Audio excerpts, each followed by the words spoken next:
right, so this is all very depressing, but there's good news on the front page of the Courier Mail tomorrow. It says tourism back on top again. Kiwis and interstate holidaymakers, thank God for Kiwis, have helped drive an unprecedented $33 billion cash splash by visitors to Queensland as the state's tourism industry makes a record-breaking rebound from COVID. 2019, before the pandemic, tourism was worth $25.5 billion to Queensland.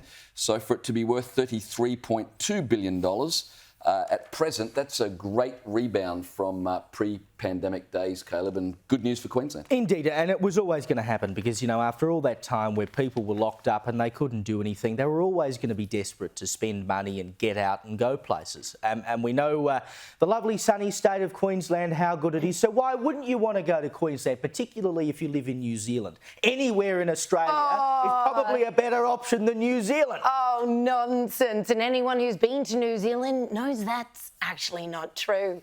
To the front page of the Australian now, RBA changes a huge risk, says ex-governor. Do tell.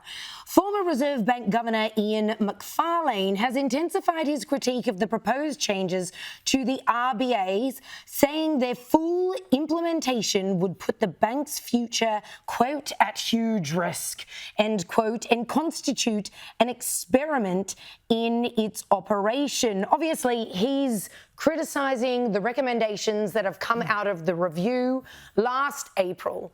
And he's saying, don't implement these, although the more he talks about it, the more I like the sound of them, because he goes on to say that the authority of the governor would be reduced out of all proportion to what any other central bank has done. I'm like, sold, do it, whatever it is, implement them. I mean, what a surprise that someone who's been in the Reserve Bank machine would be opposed to taking power away from the Reserve Bank machine. And look, you don't want to end up with a non-independent Reserve Bank, but the suggestions that have been put forward are pretty modest. I mean, we're cutting it down from, 11 meetings a year to 8. You would have a union member on the board of the Reserve Bank is not a modest proposal. Yeah, but we're not saying that everything holus bolus is correct. He's saying that it's all rubbish. We can't have any of it. And I don't think that's correct. I agree, you don't want a union person on the Reserve Bank. But why should we not have a broader scope of advice from the Reserve Bank or within the Reserve Bank, and not just have it stacked with people who've always worked at the Reserve Bank and do what they think the Reserve Bank wants them to do, because they always do what the Reserve Bank's always done. Much like the new head of the RBA, which is just an inside man, I should say woman in this case.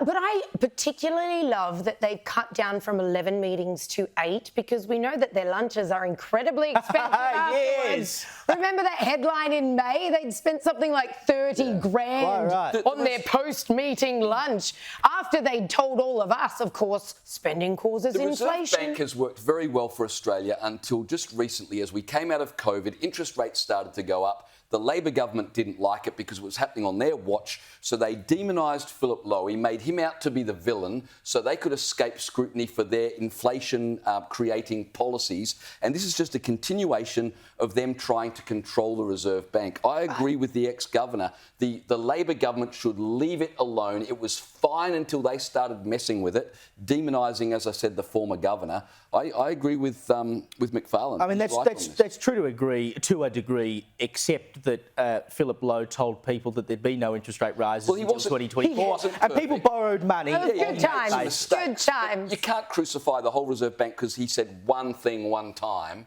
that was out of order. Oh, well, it was a rather massive thing. Yeah, but I mean, the Morrison rate rises, and then there was 13 rate rises. More inflation. Philip Lowe's comment, or Scott Morrison pumping billions of dollars into the economy, inflating everything during the pandemic. Oh, well, we know the answer to that. Exactly. So don't villainise the Reserve Bank. No, we're not villainising them. They're trying to strip it of its power. They're trying to newt it so it can be controlled by a Labor government. Is that what all the recommendations say in the review? That's what I'm saying about this review. James McPherson, next appointment to the Reserve Bank. RBA expert, James McPherson.